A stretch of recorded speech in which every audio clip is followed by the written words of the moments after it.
Aceh merupakan salah satu provinsi di Indonesia yang diberi status sebagai daerah istimewa dan juga diberi kewenangan otonomi khusus. Aceh terletak di ujung utara Pulau Sumatera dan merupakan provinsi paling barat di Indonesia.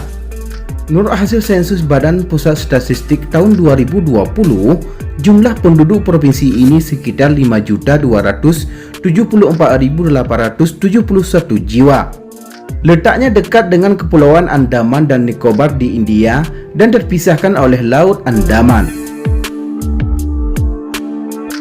Aceh berbatasan dengan Teluk Benggala di sebelah utara, Samudra Hindia di sebelah barat, Selatan Malaka di sebelah timur, dan Sumatera Utara di sebelah tenggara dan selatan.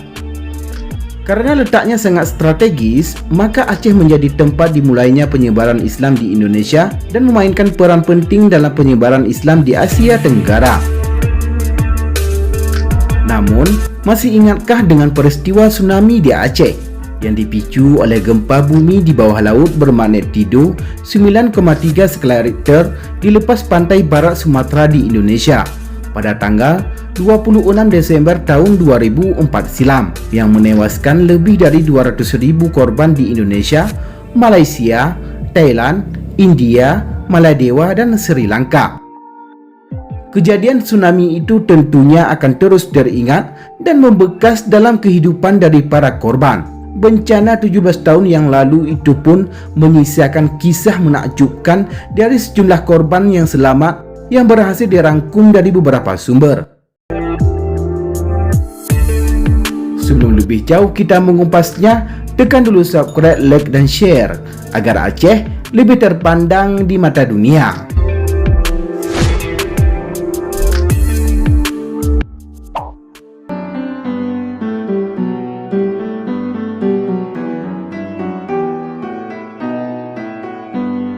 Umi Karsum, yang dikenal dengan panggilan Maksum, selamat dari maut berkat bantuan seekor ular. Pada hari Minggu pagi, tanggal 26 Desember 17 tahun silam, Umi Karsum menuturkan ia sedang asyik menanam bunga di pekarangan rumahnya di Desa Alunaga, Kabupaten Aceh Besar. Namun tiba-tiba bumi bergoyang, dihempas gempa Aceh berkekuatan 9,1 skala Richter. Beberapa menit setelah gempa, orang berlarian sambil berteriak air laut naik. Belum jauh Umi berlari, tiba-tiba tubuhnya terhempas gelombang tsunami. Umi Karsum pun hilang kesadarannya karena terombang-ambing gelombang tsunami. Saya sadar pertama sudah di jembatan ini, yaitu jembatan Kaju. Ya subhanallah, mulut ular itu di depan mata saya. Tubuh saya itu dililitnya, ujar Umi Karsum dalam bahasa Aceh. Awalnya Umi Karsum mengira ular tersebut hanyalah sebatang pohon pisang. Warnanya loreng. Sampai di jembatan itu saya sudah sadar. Begitu lihat kepala ular, ya subhanallah, saya cuma berucap, selamatkan saya ke darat ya mutuah, ujar Umi Karsum. Ular tersebut sebesar tiang listrik. Ditarik badan saya dari lilitan ular. Tiba-tiba ular itu melepas saya dengan meluruskan tubuhnya dan pergi entah kemana, ujar Umi Karsum.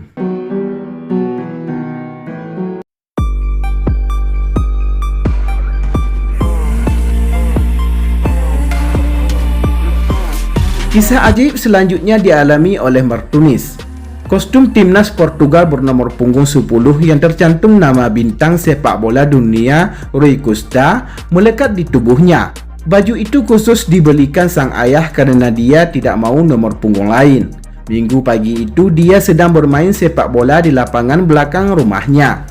Martunis namanya, dikenal sebagai bocah ajaib. Gempa berkekuatan 9,1 skala Richter menghentikan dia dan temannya yang sedang bermain sepak bola.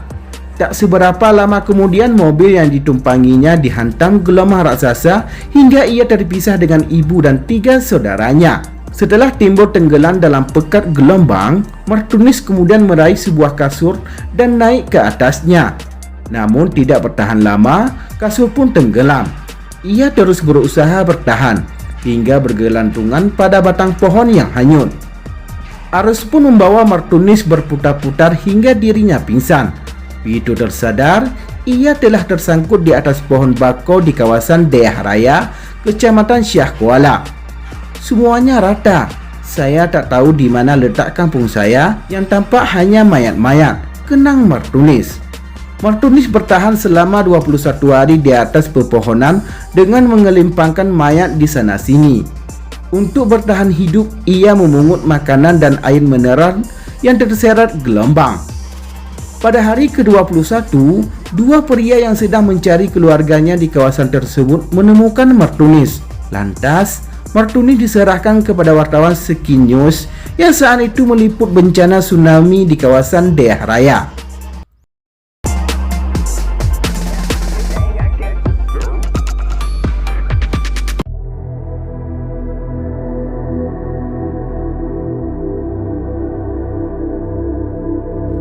Kakak beradik Noni Dervina dan Nina Dervina merupakan korban selamat tsunami yang menggulung Tanah Rencong pada hari Minggu tanggal 26 Desember tahun 2004. Nina menuturkan kembali ganasnya terjangan tsunami dan perjuangan untuk menemukan sang kakak.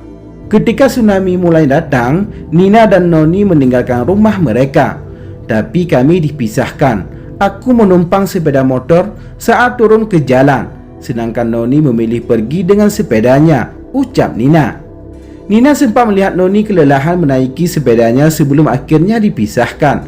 Wanita yang kini berusia 34 tahun itu pun mengingat gelombang tsunami datang 3 kali dengan jarak waktu 15 menit. Setelah berjuang 5 jam, Nina akhirnya bisa terselamatkan diri.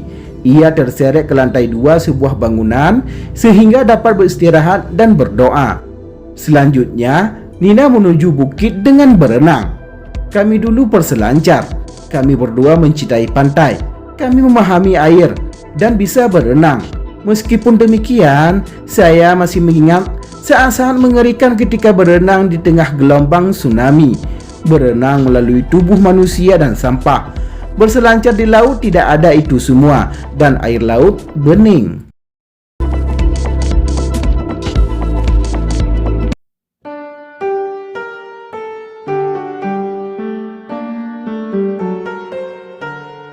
Sepuluh tahun menghilang, Panisa Rizkiam akhirnya kembali ke kampung halamannya di Aceh.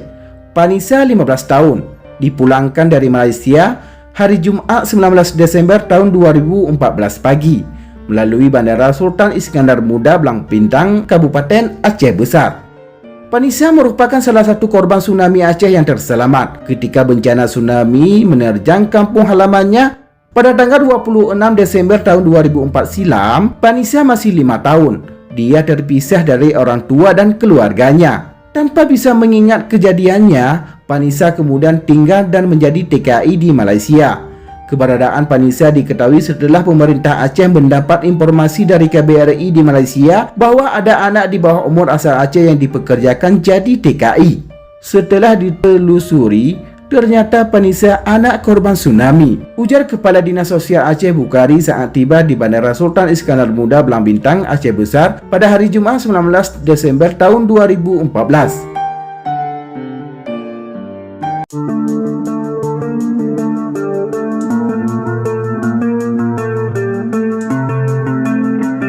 Tsunami Aceh pada tanggal 26 Desember tahun 2004 menjadi bencana terbesar di abad 21. Jejak kedahsyatan gelombang tsunami yang menelan ratusan ribu korban jiwa itu bahkan masih bisa disaksikan hingga sekarang. Salah satu bukti kedahsyatan itu adalah berpindahnya kubah masjid berbobot 80 ton di Desa Gorah, Pekan Dada, Kabupaten Aceh Besar. Kubah yang kini dikenal dengan nama Masjid Al-Tsunami ini dulunya merupakan kubah Masjid Jami di Desa Lam Tengah, Pekan Dada, Kabupaten Aceh Besar. Saat gelombang tsunami menerjang Aceh pada tahun 2004, seluruh bangunan masjid rusak dan hanya menyisakan kubah masjid berdiameter 4x4 meter. Kubah itu terbawa arus gelombang sejauh 2,5 km dan terdampar di Desa Gorah. Berpindahnya kubah masjid ini di luar nalar manusia. Kubah 80 ton itu terombang-ambing gelombang tsunami melewati permukiman warga. Kejadian ini belakangan melahirkan cerita yang menyebutkan kubah diangkat oleh salah satu ulama Aceh bersama 3 muridnya hingga berpindah posisi. Kubah itu juga disebut sebagai kapal penyelamat. Banyak yang menyelamatkan diri dengan naik ke atas kubah saat tsunami menerjang. Awal kubah ditemukan, warga juga menemukan beberapa kitab suci Al-Quran yang telah terendam gelombang tsunami di lokasi kubah. Saat ini Al-Quran yang telah hancur itu disatukan dalam sebuah wadah kaca. Nah, itulah beberapa kisah ajaib saat kejadian tsunami di Aceh 17 tahun yang lalu. Jika kisah-kisah lainnya yang pernah kamu alami saat kejadian tsunami, tulis komentar kamu di bawah ya. Demikianlah liputan Haba Asa News. Semoga bermanfaat dan dapat menambah wawasan untuk kita semua. Terima kasih telah menonton dan tunggu video kami selanjutnya.